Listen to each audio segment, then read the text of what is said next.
Tonight in Top Gear, as the last of the Capris reaches the showrooms, we look back on the British public's 18-year love affair with Ford's unlikely sports car. We dip into discounts. What can you get off a new car, and how does it compare with the other deals on offer? And we drive the latest mopeds. They may look better, but are they really any improvement on their predecessors?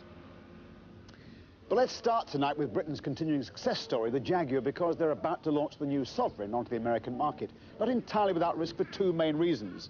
One is because the existing car, the Series 3, is doing so well. The Americans love that shape. Well, they like this one as well. Mainly because that market is dominated by the heavyweight Germans. Notably the Mercedes, of course, and more recently the new BMW 735.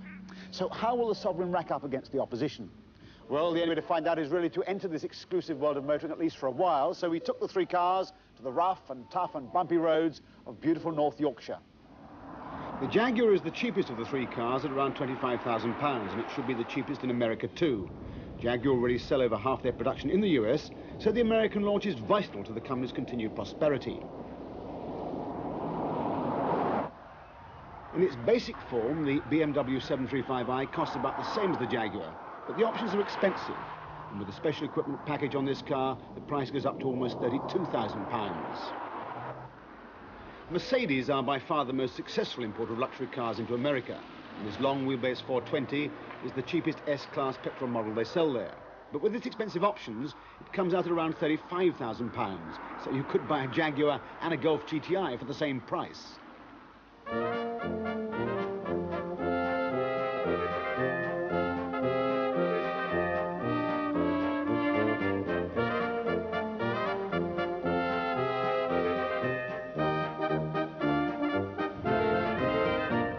The Mercedes is the oldest of the trio. It first came out in 1979.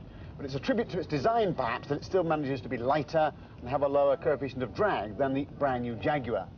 The 4.2-litre V8 engine produces 218 brake horsepower, and despite the size of the car, it really pushes it along. The steering is light and responsive, and on most surfaces the ride is first class. But the car is noisy. There's a lot of wind and tyre noise. On these rough Yorkshire roads, the car was a real handful. A car for the city and the motorway, rather than for diving down country lanes in. And although Mercedes' quality makes other manufacturers envious, I have to say that our car suffered total electrical failure during the test. By any normal standards, of course, all these cars are superbly put together and magnificently well equipped. Everything a driver could want is here. But on the direct comparison with the other two cars, I think the interior of the Mercedes really lets it down. Everything's here, the clear instrumentation, the matched wood veneer, but somehow they managed to achieve an old-fashioned, even austere look, perhaps added to by all this black plastic on the fascia. The big wheel, I think, gives us a sedate feel, added as well by these big, flat, ovally sprung seats. The great strength is certainly the amount of legroom, certainly in the front, and of course the magnificent build quality. Now the BMW is a very good-looking car, I think, both outside and in. A great deal of thought has obviously gone into the design of the new 735 interior, and for my money they've produced a cockpit that's really quite difficult to beat. Looks classy, feels comfortable, is ergonomically sound, everything's at your fingertips, also has a high-tech feel, which I think is mirrored in the quality of the equipment installed. It ranges from, for example, a comprehensive trip computer to a complete diagnostic system. Altogether, I think a very good cockpit indeed. Now, with the BMW, you've really got to watch the speed limits, because it's a bit like holding a tiger on a leash. It develops only fractionally more power than the Mercedes, but the remarkable thing is the speed and smoothness which that power becomes available. Add to that the stiffness and the muscularity of the suspension, and you've got a real driving machine. Now, the steering is tied into a variable servo mechanism. Basically, that means that you get a lot of assistance at low speeds, so it's easier to move the car around and park it, and the assistance falls off as the speed builds up, which means you have to work harder, of course, but the payback is you get much more feel through the steering wheel. Perhaps the most disappointing thing about the big BMW is the amount of tyre noise, and indeed wind noise, surprisingly high for a car with such a low coefficient of drag.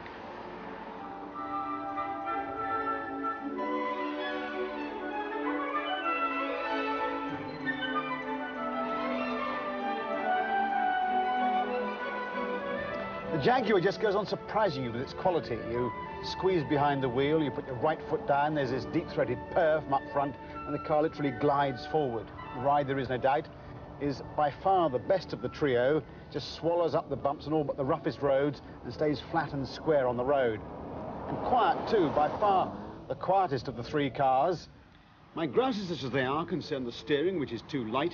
You can just wind it on at speed with scarcely any feel at all. The boot is a trifle small for a luxury saloon, and the single windscreen wiper can't cope with the downpour at speed. But overall, this car from Coventry, there is no doubt, is a real humdinger. The feel inside the Jaguar is really quite different from the other two. You don't actually sort of sit on the seats, you sit into them. You get a much more wrap-around sports car feel. You're drenched in the smell of leather. Some journalists even claim they can smell the wood veneer. I don't like, I must say, the combination of old-fashioned dials and modern-type video screens, nor do I like very much this thin steering wheel. But I love the idea of the J-gate, which separates completely the automatic mode from the manual one. And if value for money counts at this level, then you certainly get much more for much less with the Jaguar. You get a standard, for example, air conditioning, these leather seats, self-leveling rear suspension, a trip computer, 6-speaker stereo, all in the standard price. So very good value for money at the luxury car level. So how does the Jaguar compare with the opposition? Well, the short answer has to be very well indeed. In some cases, it beats them hands down, notably in terms of the quality of ride and that value for money. And all the signs are it should really carve its way into the American market. But out of this selection of motor cars, is it possible to pick the best of the bunch? Well, let's face it, all three represent the very peak of motoring. In many ways, they're very closely matched. In acceleration and performance, for example, they're virtually identical. If you want a soft, safe ride along well-made roads, then the Mercedes offers that in abundance. But if you want superb equipment and a first-class drive, then it has to be either the BMW or the Jaguar. They're both superlative driving machines, with the BMW, for my money, just having the edge.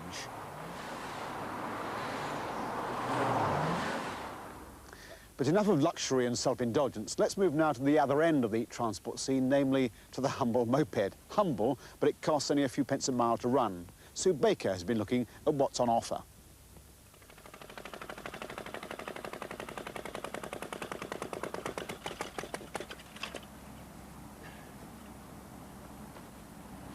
Well, this lovely old thing is probably what most of us still picture when we think about mopeds. A bit clumsy, rather tricky to learn to drive at first, extremely economical, but not the prettiest of lines. However, mopeds have come an extremely long way in the 73 years since this one was on the road. And here at the Star Rider National Motorcycle Centre in Birmingham, we've brought together a collection of the very latest in mopeds. Legally, a moped must be no more than 50cc and governed to 30 miles an hour. You can ride one at 16 with L plates and a provisional licence, but car licence holders are qualified for a moped without L plates or any further test. The number of mopeds involved in accidents has gone down over recent years, but there are still nearly 3,000 riders killed or seriously hurt each year, so training's important. Most dealers will deliver a new moped direct to a local training centre, where a novice rider can have 4 hours basic instruction before venturing out onto the road. These are typical of the wide variety of bright-coloured, smartly styled mopeds you can go out and buy today. Now this one, the Suzuki CP50, is a little unusual in being a two-seater. Rather nice that. You can take a pillion passenger with you. It's also rather handy in having an electric starter. Now that's a feature that a number of mopeds have these days, and it does make them much more convenient. The Kawasaki AR50, on the other hand, is a rather more sportily styled machine in bright, aggressive colours. That's designed to appeal to the young lad and make him want to get onto a moped. But it will still only do 30 miles an hour because by law, mopeds have to be governed to that speed. This one, the Honda Mini Vision, is obviously much more designed to be a little urban runabout for use for shopping or commuting. It's painted in colours that the marketing men apparently think are going to make it appeal to women. Well, I'm not so sure about that. But the Yamaha FS1E here, that's just recently been reintroduced to the market to attract young lads back onto mopeds. A rather attractive looking machine, a motorcycle look about it more than a moped, and I think that might just attract a few of them. But all these bikes range in price from just over £400 to just over £700. And if that's just a bit much for a youngster trying to afford their first bike, well, if you shop around, you should be able to find a decent second-hand moped for about £200. And the great beauty of them is how cheap and economical they are to run. The running costs are reckoned to be, in normal use, under £1 a day. Mopeds are not difficult to learn to ride. If you can ride a bicycle, you can quickly master the basic techniques of one of these. The trickiest part is gear changing, operated on this Yamaha by the lever under the left foot. The little Honda, though, is much easier. It's an automatic. Used sensibly, all of these machines felt perfectly stable on the road, even in the slippery weather conditions we experienced. It is important to be kitted out with the right kind of clothing, for safety if you're unlucky enough to come a cropper, and in these conditions, for weather protection. To sum up, a new moped costs from £300 to £700. Insurance is up to £40 a year, and road tax is £10. Now, one of the facts of life of the car industry over the past few years is that more cars have been made and there are customers to buy them. Bad news for the car makers, of course, but quite good news for the motorists, because it means the dealers are really falling over themselves to offer discounts to lure us into their showrooms. But how can you be sure the deal you're negotiating at the moment is a good one? Well, to find out, we sent Frank Page, always, of course, on the lookout for a bargain, to find out what kind of discount you might expect and what alternative inducements might be on offer. When you want to change the family car, do you look forward to entering the showroom, or is it more like a visit to the dentist? It need not be traumatic, because the buyer is still king, and discounting, despite the industry's denials, is still rife. This week in Birmingham, for example, Ford dealers were offering 9.6% off Sierra 1.6Ls and 9.4% off similar spec Sapphires. At a Vauxhall outlet, you could get 9.8% off a Cavalier 1.6L Saloon, though only 4.3% off the popular Carlton 1.8L. At Austin Rover dealers, there was 10.6% to be had off a Maestro 1.6L, but the Montego 1.6L ranged from 5 to 8% off, according to the dealer. Volkswagen agents were into double figures, giving 11% off the Golf 1.8 GL 5-door. If you don't want to haggle for a discount, how about a deal on the servicing, like this one being offered by a Yorkshire Nissan dealer? Mrs. Muriel Birch lives in Eldwick, near Bingley in Yorkshire, and for the last 5 years she's run a Talbot Sunbeam. Now she's decided to buy a Nissan Micra from DC Cook. Mrs. Birch, why did you choose this scheme? It seemed a very good idea, very good scheme for people that are retired, on pension. Retired people don't do a lot of mileage in the first place. That's our assessment of it. And we can allow for the odd one that does. And also, pensioners tend to look after the cars. Now, a customer could actually, by using Yellow Pages or shopping around, get a very hefty discount on a Nissan. Would he actually do better than coming to you? Absolutely not. The deal with the pensioners is no different. We're still prepared to give the same deal to a pensioner that we would give to someone else. But does the deal only cover routine servicing? No, it's a complete additional benefit. It covers the full servicing cost for 5 years, and we will also put on tyres, exhausts, or absolutely anything. The only thing that the pensioner has to pay for is for the road tax and the insurance and obviously petrol. But you don't have to be 65 to join the scheme. Even those who retire early on a company pension are eligible. Don Smith from Yeadon, near Leeds, has just retired, though his wife Sylvia is still working. They are considering buying a Bluebird. The cost of servicing over the years will add up, and to have 5 years free service, that's a big thing in my position. Will you be doing very high mileage? No, I don't anticipate doing a very high mileage. Might do 10,000 a year. And had you looked around to see if you could get a discount on this or a similar car with other dealers? I've not gone into discounts too much with the other dealers. I've had a look at other cars and compared prices and what they had to offer, and I think this has got quite a lot to offer me. But would the pensioners do better with a straight cash discount? If Mr. Smith paid list price for his car, it would be £9,174. We rang the dealer's Chesterfield branch and were offered £1,000 off that for cash. But Fleet News reckons that over 5 years you'd pay at least £1,370 for servicing the Bluebird. So it does look a good deal for the retired. But it's early days to judge. We'll be keeping an eye on how it goes. If you, like me, don't have the advantage of being retired, but you have squeezed a discount out of the car salesman, then he could offer you a servicing deal, such as this gold card. Under this scheme, you can budget for all your servicing costs over the next 3 years. But you do have to have an accurate assessment of your annual mileage, and you have to have all the servicing work done at the group's garages. If you bought a Ford Escort 1.6L and contracted for a mileage of 36,000 over 3 years, you'd pay £22 a month. Increase that to 60,000 miles and you pay an extra £10.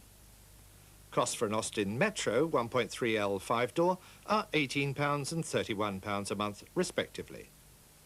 A Vauxhall Cavalier 1.6L Estate, £23 and £32. But suppose you break down where there's no company garage handy.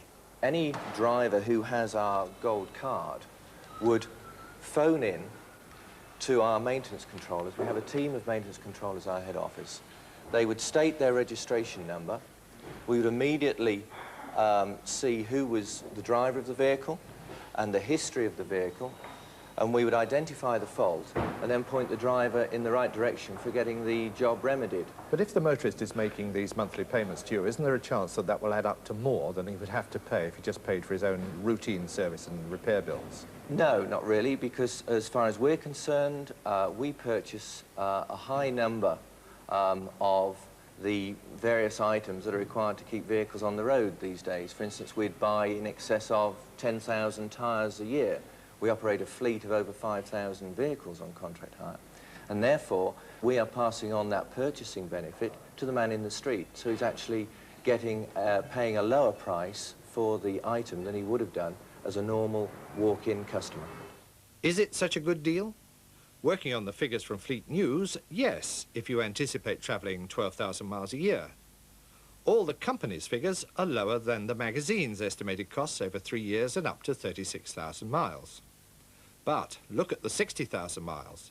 The Gold Card scheme is slightly above the Fleet News figures in 2 cases and considerably above for the Metro. Your car is monitored during its service life to check you don't exceed the contracted mileage.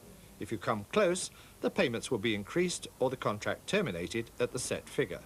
To sum up, both these schemes are new and relatively untried. As a customer, you need to check your service costs because only you can tell whether schemes like this will actually save you money or merely give you peace of mind.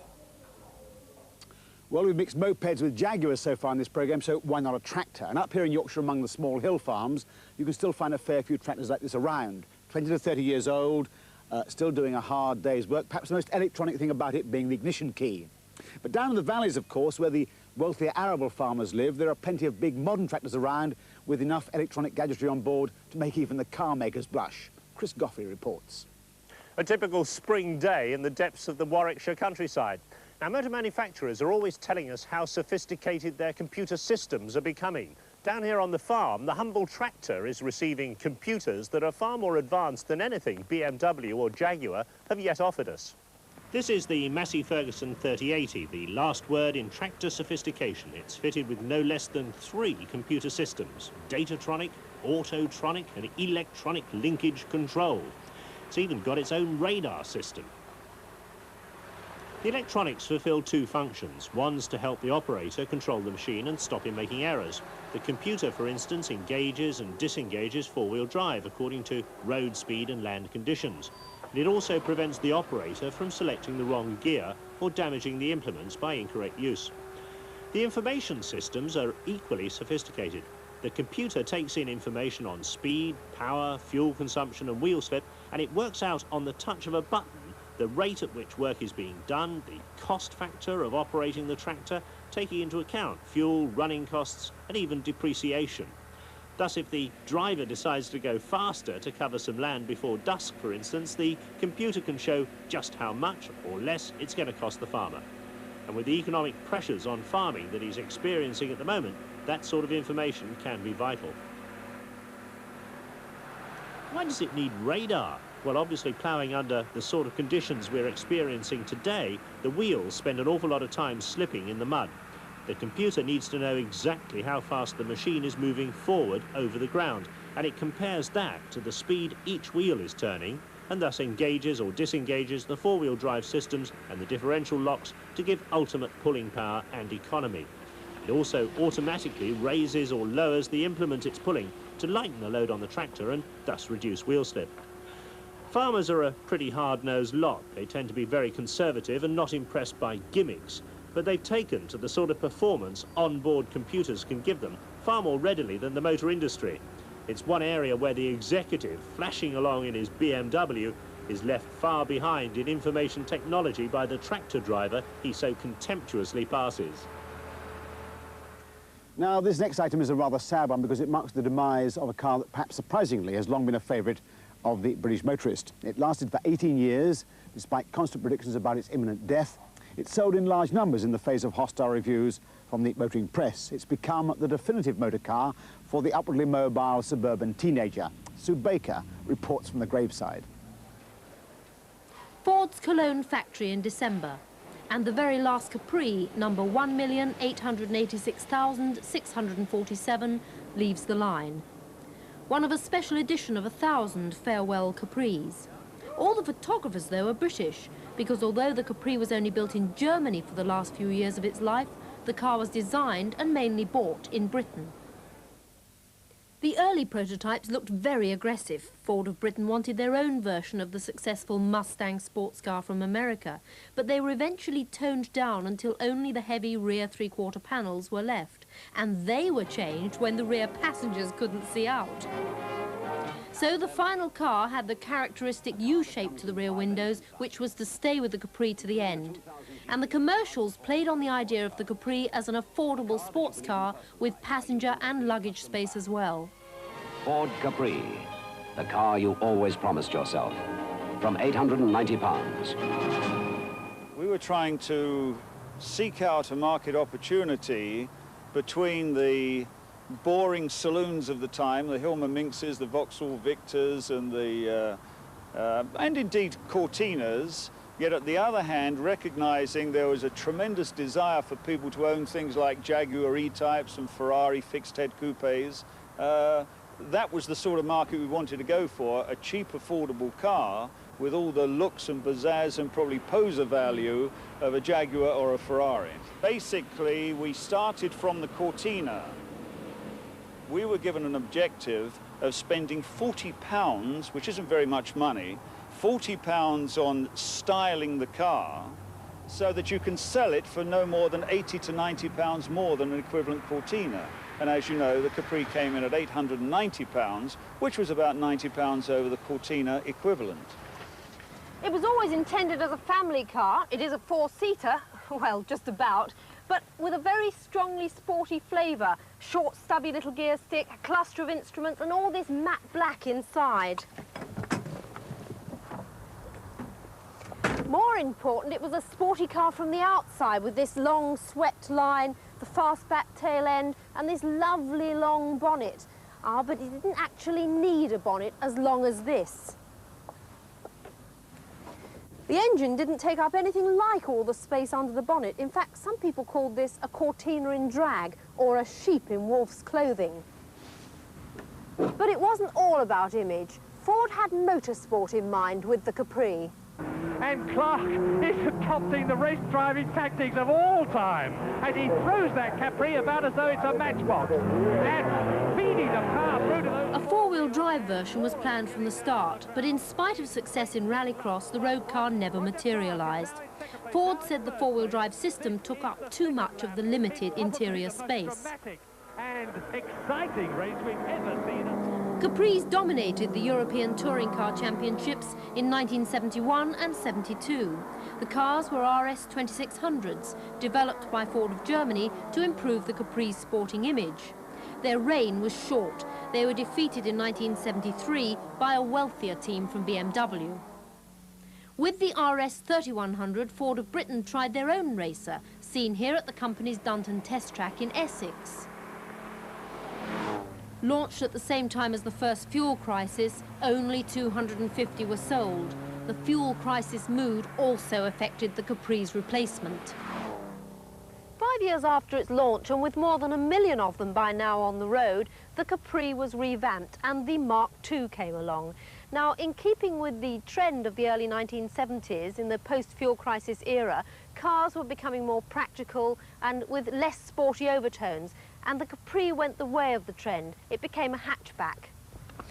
All its sporting overtones were diluted. The emphasis shifted to it being much more of a family car, with a tailgate, with a folding rear seat. The interior was toned down and the whole flavour of the car changed, and they coined a new marketing phrase to match it: the once-in-a-lifetime car. But sales were disappointing as buyers were not impressed with the new sober Capri. Meanwhile, older cars were enjoying more success as transport for the urban hero. So macho, he's gotta be so macho, he's gotta be big and strong, enough to turn me on. He's gotta have big blue eyes, be able to satisfy. He's gotta be big and strong, enough. For a real driver's car, though, the Capri buyer had to wait until 1981. The new injection, with its 2.8-litre engine and Torta suspension, turned the Capri back into a desirable car, even though its wet weather grip wasn't quite as good as the advert suggested. It goes like... The injection model was really a great success in rejuvenating interest in the Capri, both as a performance car and as a racing machine. And so it triggered a lot of special versions with modified bodies and engines, like the Tickford, with its very lavish interior, lots of leather and walnut, with its turbocharged 2.8-litre engine, its special suspension, and its very heavily modified bodywork. This car is the Swaymar 2.9 Turbo. It has 285 brake horsepower from this turbocharged engine, and they say it'll do at least 160 miles an hour, and with a 0 to 60 acceleration time in well under 6 seconds. It has the bodywork to match, all the lovely faired-out wheel arches and this beautiful colour-keyed paintwork. In fact, altogether, it's really quite a mean machine. So, with all this new interest, why does the Capri have to go? Basically because the demand has moved into hot hatchbacks and XR3s and Golf GTIs and Peugeot 205 GTs. We ended up basically selling an 18-year-old antique at the rate of 1% of the British market, 18,000 cars a year, to a very loyal owner body, most of whom are very disappointed we're not replacing Capri, and there are 18,000 buyers out there at least who would like to see some sort of Capri come back. But I can't see Ford producing a new Capri for only 18,000 buyers a year. So, if you must have one, £11,000 will buy one of these last 280 specials. Well, that's all for this week. Next week we're back at the same time, same place, 8 o'clock on Tuesday. We've got a very interesting report on relationships between the motorist and the police. We've got a look at two budget price family cars, the Hyundai Pony and the Seat Ibiza, and an all-action report on the sport of off-road four-wheel drive trials. So see you then. Until then, drive safely. Good night.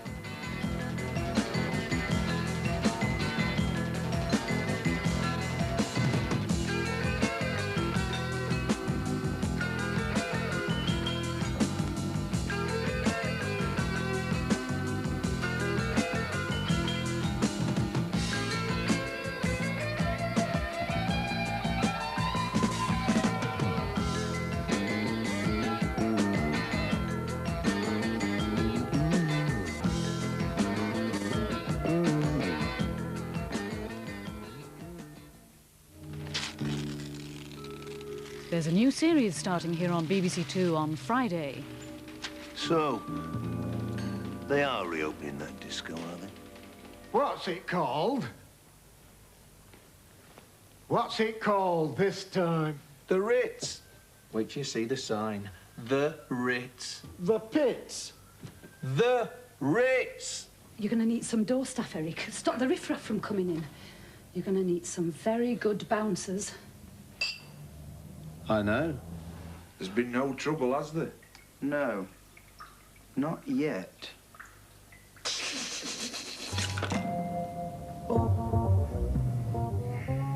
You close this place tonight, and you walk. You carry on, and you wake up with doctors all around you. But Eric and his team are determined to open the Ritz Friday at 9:30 here on 2.